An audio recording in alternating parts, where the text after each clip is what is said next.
김교원을 두고 빼놓을 수 없는 한 가지 사실이 있다. 바로 1918년 3.1 만세운동의 도화선이 된 무호 독립선언서가 그것이다. 흑룡강성 해림시에 있는 한중 우이공원에서 무호 독립선언서를 만날 수 있었다. 이 독립선언서가 조수왕 선생이 작성하셨고 여기 북간도 지역에서 발표가 됐던 최초의 독립선언서입니다. 우리는 이 독립선언서를 무오년에 발표가 됐다고 무호독립선언서라 그러는데 김인연이 1919년이고 무오년이 1918년인데 동경에서 있었던 28 학생 독립선언서보다 더 앞선 최초의 독립선언서입니다. 여기에 보면은 39인이 우리 민족 대표 39인이 서명을 하셨는데 무호독립선언에는 39명의 만주 독립운동가들이 참여했다. 이들 중 김교헌, 서일, 김좌진, 박은식, 신채호, 신규식, 이시여, 이상룡, 이동영, 조소왕 등 25명은 대종교의 핵심 인물들이었다. 만주의 한민족이 똘똘 뭉쳐 육탄혈전으로 조국의 독립을 완수하자는 결의문은 곧 실제 무장 항일투쟁으로 이어졌다. 1920년 6월 홍범도 장군이 이끄는 대한독립군이 활약한 봉오동 전투를 시작으로 곧이어 서일 총재와 김좌진 장군이 이끄는 북로 군정서를 중심으로 전개된 10월의 청산리 전투는 일본군 사상자가 3천여 명에 이르는 대승리였다. 1933년 7월에 지청천 장군과 신숙이 지휘하는 한국 독립군이 중국 의용군과 합세하여 일본군 한개 연대 병력을 전멸시킨 대전자령 전투와 동경성 전투로 만주의 무력 항쟁은 그 기세를 올리고 있었다.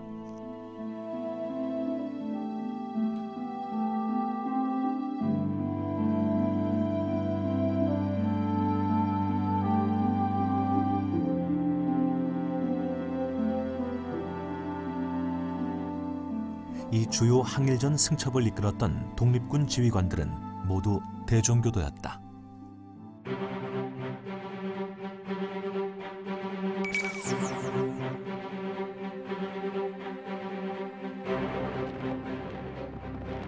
특히 서일이 총재를 맡고 김좌진이 이끌었던 청산리 전투의 주역 북로 군정선은 절대 다수가 대종교인으로 이루어진 무장 항일단체였다.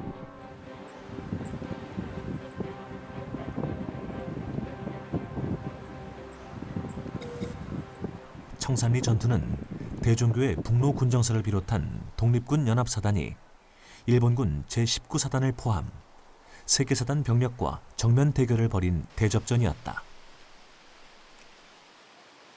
청산리 전투가 가지고 있는 우리가 1910년부터 1919년까지 식민지 치하에서 살다가 우리가 3.1 운동을 통해 가지고 자유민임을 세상에 알렸는데 그건 평화적인 시위였습니다.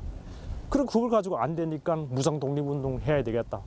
총을 들고 나선 거죠. 그래서 여기에서 우리가 독립군이 첫 일본군을 대항해 가지고 우리가 싸워 이긴 그런 금사탑을 싸워준 곳이고 이 지역은 청산리 전투가 처음 시작된 곳입니다. 그래서 일주일간 거쳐 가지고 계속 10여 차례 전투가 일어났는데 그것을 우리가 통칭해서 청산리 독립전쟁이라고 하고 있습니다. 그래서 그것을 1930년대 이후에 우리 독립운동이 하나의 큰 자부심이 되고 그런 김자태우로 된 그런 곳에 와 있고 우리가 지금 이곳에 청산리 전투 기념비를 세웠다고 지금 보고 있습니다. 독립운동사에서 한 획을 그은 청산리 전투. 북로 군정서를 이끌고 청산리 전투를 승리로 이끈 인물은 백포 서일이다. 그는 대종교에서 교조가 아님에도 나철, 김교헌, 윤세복을 포함한 대종교 사종서로 받들어진다. 백포 서일 그분은 우리 항일 무장 투쟁을 선도한 분입니다. 1910년 이제 한일 늑약이 이루어지고 나니까 이 국내에서는 민족운동을 못하겠구나 하는 생각에서 1911년 1월 달에 전부 6가족을 거느리고 만주 그 북간도로 들어가게 됩니다. 두만강을 넘어서 거기에 가셔가지고 제일 먼저 중강단이라는 그 항일 무장 단체를 결성을 합니다. 두만강을 넘어오는 여병 출신들 또 대종교 출신들 이런 분들을 모아가지고 중강단을 조직하죠. 1919년 3.1 만세 독립운동 그 만세가 일어나지 않습니까? 만세 운동이 일어나는데 맨손으로 하는 독립운동인데 일본 군들이 무력으로 진압을 해버리잖아요. 그러니까 일본이 무력으로 우리나라를 침략을 했으니까 일본을 무력으로 쫓아내는 방법밖에 없다. 이래가지고 이제 중강단 조직을 대한정의단으로 고치면서 강화시켜 나가죠. 그러면서 대한정의단 밑에 군정이라는 무장단체를 만들어가지고 하시다가 군사전략가가 부족하니까 김자진 장군을 영입해 드린 거죠. 그러면서 군사 분야에 장교를 양성하고 군사를 훈련시키는 일을 업무를 맡긴 거죠. 그래서 사관 연성소장 겸 이제 그 대한군정서 사령관을 맡긴 거죠. 그래서 서일 총재는 김자진 장군 위에 있는 분이죠. 그리고 또 현장에서 김자진 장군, 이범석 장군, 홍범도 장군 이런 분들이 또 지휘 능력이 탁월해가지고 정살리 전투를 전부 승리로 이끄는 것이죠. 그 밑바탕에는 서일 총재가 계셨다는 거죠.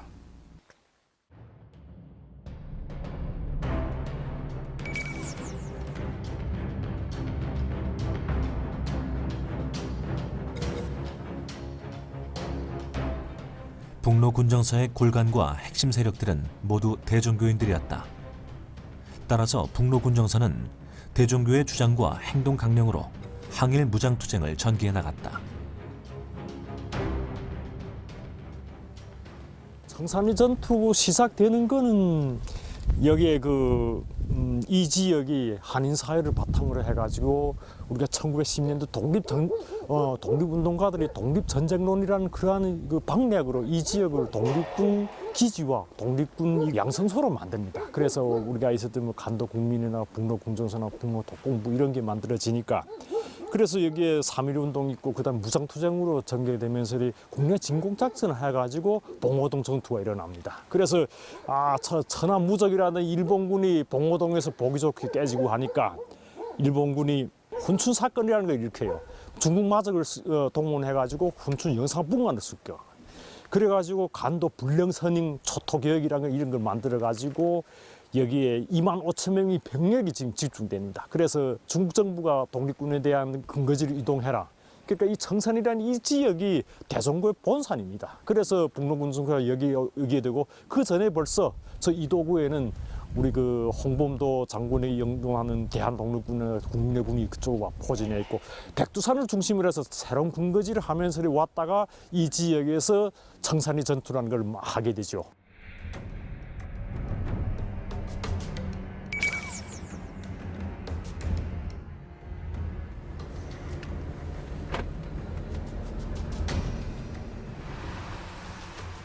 (1920년) 하순 왕청현 서대파에 주둔하고 있던 북로 군정서 주력 부대는 훈춘 영사관을 습격해 일본군의 기밀 문서를 확보한다. 이를 통해 일본군이 대대적인 북로 군정서 토벌 작전을 진행 중이라는 사실을 알게 된다. 이에 북로 군정서군은 일본군을 청산리 계곡으로 끌어들여 섬멸하려는 모종의 계획을 세운다.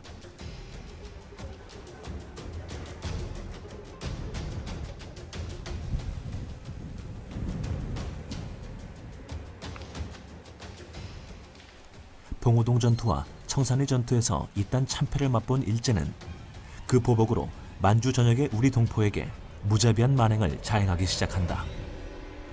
이것이 바로 간도 참변이다.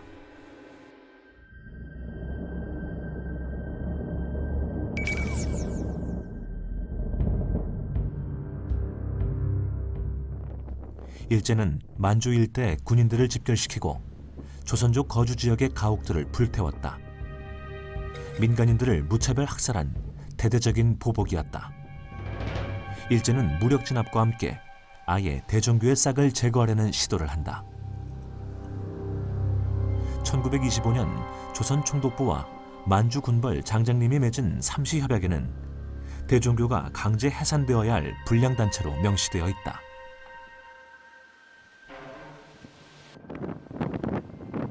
대종교는 어떤 면에서 보면은 하나의 그런 그 독립운동을 위한 하나의 단체, 종교적 성격보다는 그런 의미로서 이제 큰 활동을 했고요. 일본이 그 당시면 다른 종교는 다 인정을 해주면서도 대종교는 절대 인정을 안 했거든요. 왜? 바로 자기들을 대적하는 굉장히 암적인 존재고 없애야 될 그 단체이기 때문에 그랬던 겁니다. 한국에서 만들어졌던 흔히 이제 민족 종교, 자생 종교 중에서는 대종교가 이제 가장 탄압을 많이 받았다 볼 수가 있는 거죠.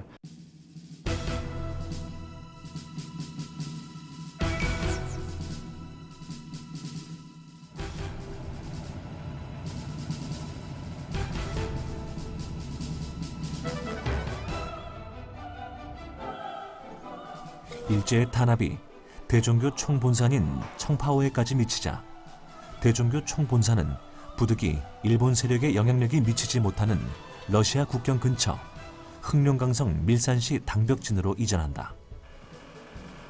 대종교 총본사가 1921년 11월 달에 명안에서 밀산을 왔습니다. 그래 총본사가 어디면 왔는가 하면 중촌에 와 자리를 잡았는데 중촌 이곳입니다. 그럼 대종교 총본사 자리가 그럼 여기예요, 그러면? 네, 이게 자리죠. 지금 여기 보면, 이 자리요? 여기 흔적이 하나도 없네요. 흔적이 없습니다. 38년, 39년 이후에는 여기 목동 다 일본 놈들이 와가지고 다 철거해 시겠으니까 다 물 살아버리고 소이라는 게 하나도 없었지. 일본군의 습격을 피해 밀산으로 이동한 서일과 김좌진의 북로 군정선은 청산리 대첩의 승리에 고무된 많은 독립군 단체와 이곳에서 합류한다. 독립군의 통합을 절감한 이들은 북로 군정선을 중심으로 10여 개의 독립군이 통합하여 총 병력 3,500여 명으로 이루어진 대한독립군단을 결성한다. 총재에는 서일이, 그 밖의 지휘관에는 김좌진, 홍범도 등이 추대된다.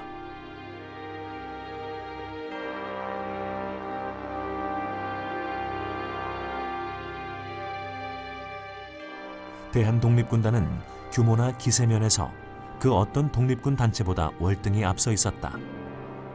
이들은 러시아와 연합해 항일 무장전선을 펼치고자 대군단을 이끌고 연해주 자유시로 향한다. 1921년 20년 12월 달에 밀산에 와서 그 대한독립군단을 결성한 다음에 그 부대들이 대부분 부대들이 다 어디를 넘어가는가 하면 소련을 갔습니다. 소련을 갔는데 서일만은 여기 남아서 뭐 했는가 하면 돈병제를 실시하면서 농사를 짓고 부대를 훈련해가지고 다시 재조직을 준비를 했지요. 그러나 기대와 달리 소련과 일본의 정치 야합과 독립군단 내의 갈등으로 괴멸 수준의 타격을 입고 마는 대한독립군단. 이 사건으로 인해 간도와 연해주의 독립무장 투쟁 전열은 다시는 회복할 수 없는 타격을 입게 된다. 그때 자유시 참변을 당하지 않았더라면은 더 빨리 군대를 양성해서 일본에서 대적해가지고 정말 우리가 일본을 향해서 정말 정규전을 한번 펼쳐보고 본때 있게 싸워볼 수 있었을 건데 그러지 못했던 것이 상당히 아쉽죠.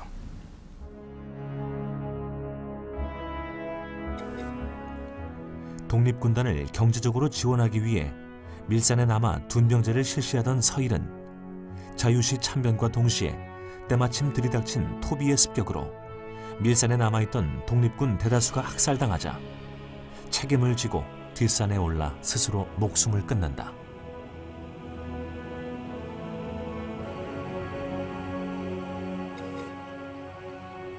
대한독립군단의 좌절, 총재 서일과 제2대 교조 김교헌의 죽음에도 불구하고 대종교의 민족의식 고취 활동과 항일 독립운동은 멈추지 않았다. 그들이 일제에 의한 수많은 역경과 고난을 이겨내고 그토록 민족의 독립과 민족혼 부활을 부르짖었던 이유는 무엇일까?